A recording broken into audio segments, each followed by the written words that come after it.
To err is human. To do it repeatedly because your team is a poorly run shithole transcends all humanity and turns you into a savant. This savant resides in what we call the Glue Factory, a cold, desolate warehouse located in Indianapolis devoted to killing off whatever hope players and fans may have had.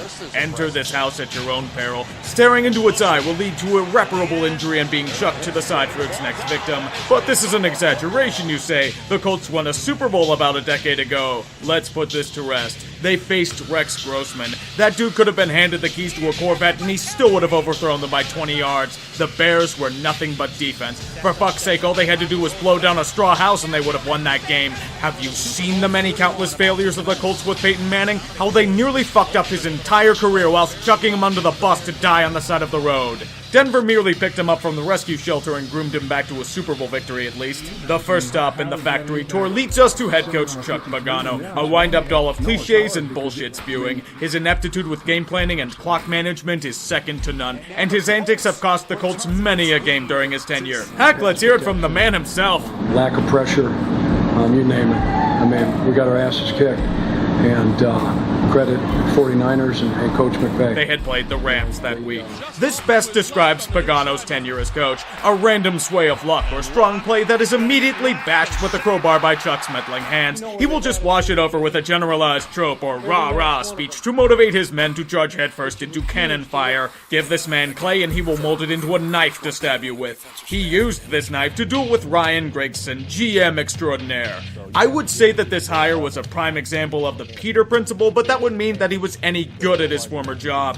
No, when Ryan was hired by the Colts, apparently all of the Eagles' brass shit bricks. He was the equivalent of the guy who assigned meaningless shit because he fucks everything else up, but Indianapolis was sold on the putrid shit he was selling. It's like a lot of scouting in the NFL. He had the look of a GM. Big, imposing, egotistical, could sell a bag of needles to a hemophiliac. When it came to actually doing his job, let me put it to you this way. He thought it was a good idea to trade a first-round pick for Trent Richardson. It doesn't matter that the Browns used that pick to get Johnny Football, he made them look like geniuses. It's what he fancied himself as, after all, a man whom was significantly better than anyone else in the room. When he signs older talent like Andre Johnson or Frank Gore, he sees himself playing six-dimensional chess against peons, developing and signing offensive linemen to protect his star talent, and Andrew Luck, that isn't what great men do. They merely use picks to draft skill positions. In reality, his main claim to fame was bringing about the groan-worthy Deflategate scandal that wouldn't go away. He is the one that ratted about the balls to the NFL, even though it didn't matter since the Colts were completely annihilated in every way possible in the alleged game. Even in an alternate, properly inflated universe, Indianapolis would have still been destroyed by the Patriots. Speaking of destruction, Pagano and Grigson did not see eye to eye on things. They were consistently in a tug-of-war with each other for power and would scheme in Machiavellian ways to get the other fired. This enters our next person of interest, Jim Irsay, one of those beloved legacy owners that hasn't worked a proper day in his life. Easy to say, Irsay is the NFL equivalent of James Dolan. The man is a lethal combination of apathy and blatant ignorance. When the Colts are burning to ash, Jim says let them eat cake. Irsay is a man who likes his rum cake and eats it too. Well, without all of that pesky cake. The man's main strength in this world is his innate abilities of pill-popping and embarrassing DUIs, but at least he's got that killer guitar collection. He's like Sammy Hagar, but without the talent or the dignity. What is Irsay's plan to quell this drama? Choose a side that would involve doing something. Why not give them both extensions after a disappointing year? Cake, they're going for the caviar. Everybody loves everybody, and they're all going to sing Kumbayas while Andrew Luck gets obliterated in the pocket. Defense, they've got Andrew Luck. He is the future. He's going to do so well for us that they play poorly and fail to make the playoffs in the worst division in football for consecutive years. They were beaten out by a team that had no quarterback whatsoever and the essence of mediocrity in the Titans. Most unsurprisingly, the grease fire that is their managerial situation is not solved and the coach and GM are still at each other's throats. Finally, something is done.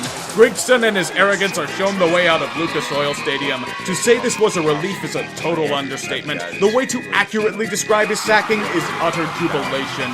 Fans, athletes, analysts, even other teams were openly celebrating the demise of this useless ass. No longer would he run this organization into the ground. The Glue Factory has claimed one of their own. Don't worry about him, though. He suffered a ghastlier fate. A sentence worse than the slaughterhouse itself.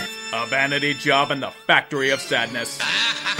With Grigson finally gone, the mess of the Colts can finally be cleaned. Chris Ballard is hired and is immediately thrown 11 trillion bags of refuse to sift through. They have no defense. The running game consists of a boxer injury away from the slaughterhouse and some cans of silly string. Calling the offensive line pylons would be an insult to the pylon. Their punter, Pat McAfee, just got tired of the shit show and willingly threw himself into the meat grinder for a career in shitposting at Barstool Sports. And most importantly, glorified cheerleader Pagano and his staff still remained.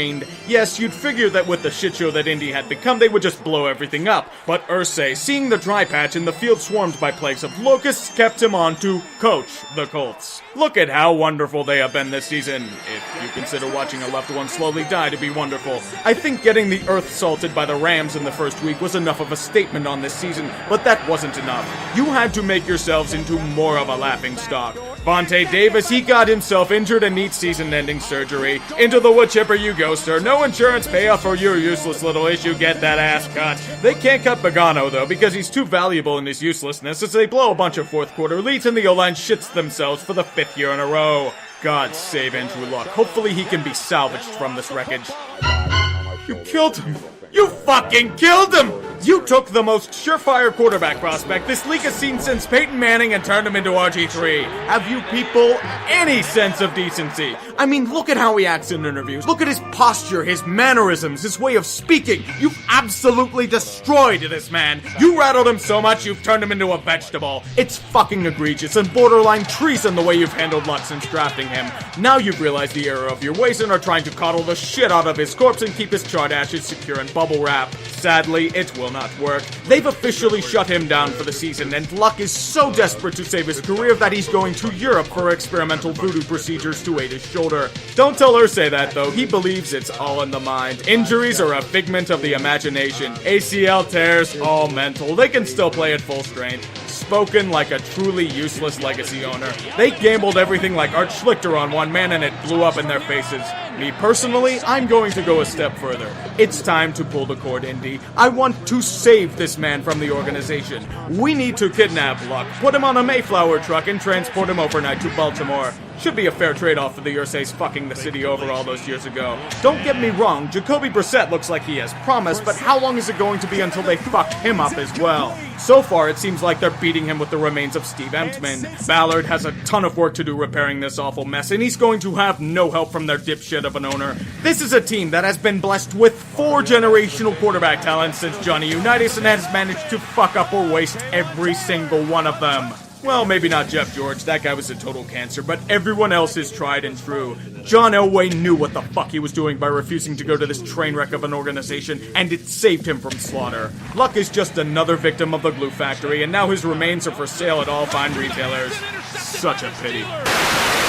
Manning in the shotgun puts Collie in motion. Looks in his direction. It's picked off! It's picked off! It's Tracy Porter again! He's running free! He's going to go all the way! Hand outstretched! It is a Saint touchdown! 70 yards on the return! 70 yards on the return by Porter!